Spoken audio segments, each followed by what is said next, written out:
Hey there, ready to test your knowledge? Let's test your knowledge on California Real Estate Exam Answers 2026 explained clearly for faster. Question 1.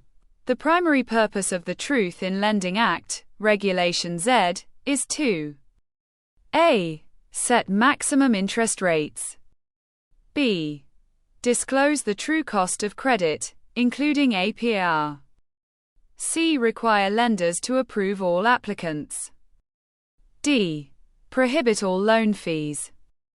The correct answer is disclose the true cost of credit, including APR.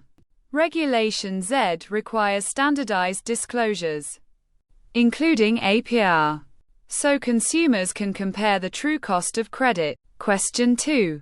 A contract signed by a minor is generally A. Automatically valid and enforceable. B.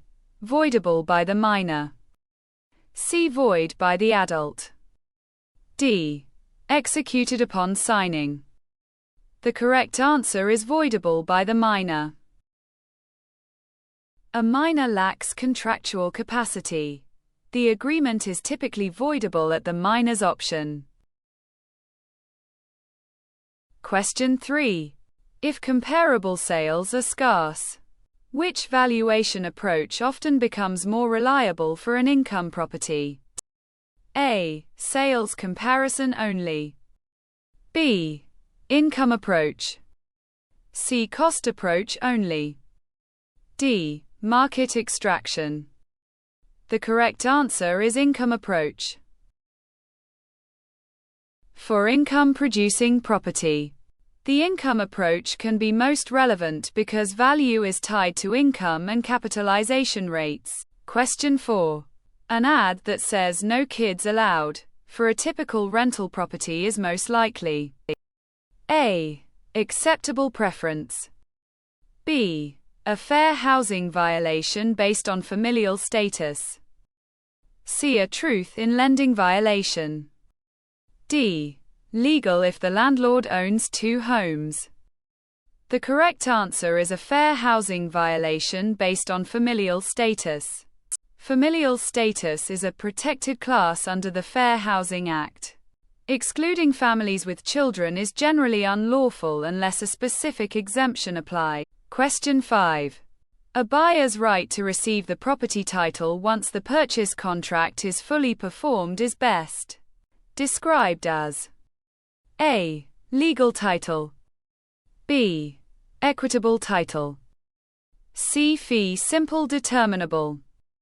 D. Possessory right.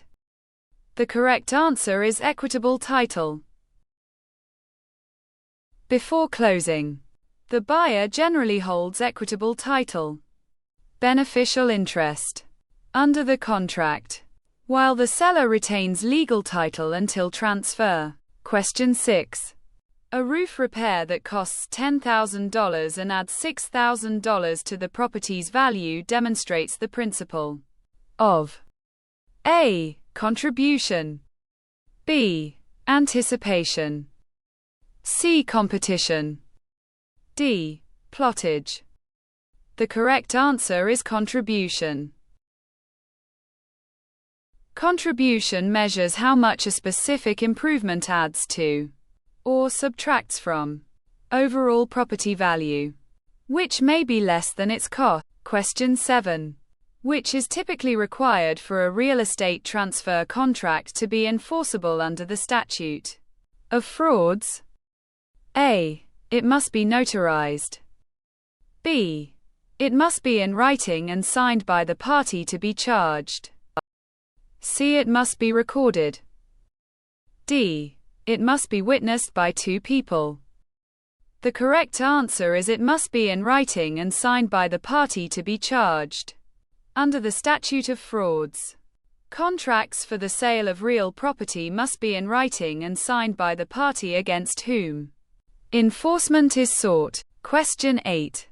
A clause that prohibits the buyer from transferring the property without the lender's consent in certain loan documents is commonly called a A. Alienation clause, due on sale. B. Acceleration clause. C. Subordination clause. D. Defeasance clause. The correct answer is alienation clause, due on sale. A due on sale alienation clause allows the lender to call the loan due if the property is transferred without consent. Question 9. A CMA, prepared by a real estate licensee, is best described as A. A formal appraisal report. B. A comparative market analysis to estimate probable price. C. A title report. D. A survey. The correct answer is a comparative market analysis to estimate probable price. A CMA is an estimate of value based on comparable sales listings. It is not a formal appraisal performed by a state-licensed appraiser. Question 10. If a property is sold in an open market between unrelated parties, each acting in their own best interest, the sale is A. A short sale. B. An arm's length transaction. C. A distress sale. D. A tax sale. The correct answer is an arm's length transaction. An arm's length transaction occurs when buyer and seller are unrelated and act independently, helping support a reliable market price.